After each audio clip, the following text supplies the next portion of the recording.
Bismillahirrahmanirrahim. Assalamu alaikum. In this session, we'll study the connected forms of base series. Okay, so if we compare the unconnected letter sequences with the connected forms which you are seeing on the screen, so if we compare the unconnected letter sequences with the connected forms given in parentheses, you might notice that alif differs from all of the other letters. All of the letters of the base series and noon combine with whatever letter follows, whereas alif never combines with the letter that follows.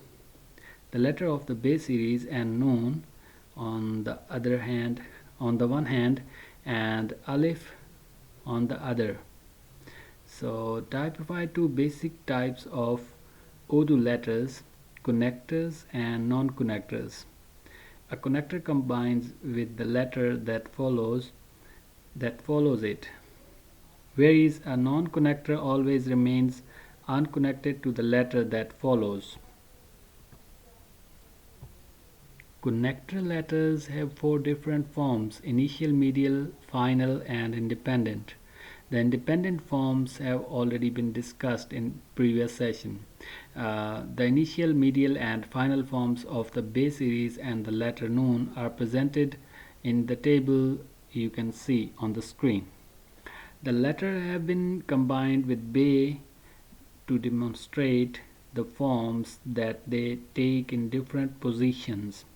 Most of the latter combinations are nonsense words rather than actual words. The purpose is only to show the forms of the letters in different positions within the word.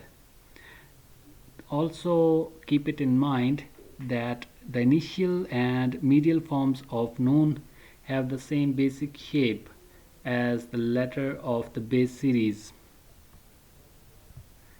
Non-connectors have only two forms, independent and final. You can see the forms of alif. And that's it for today's session. Have a good day to all of you, and we'll meet in the next lesson inshallah. Till then, Allah Hafiz and take care.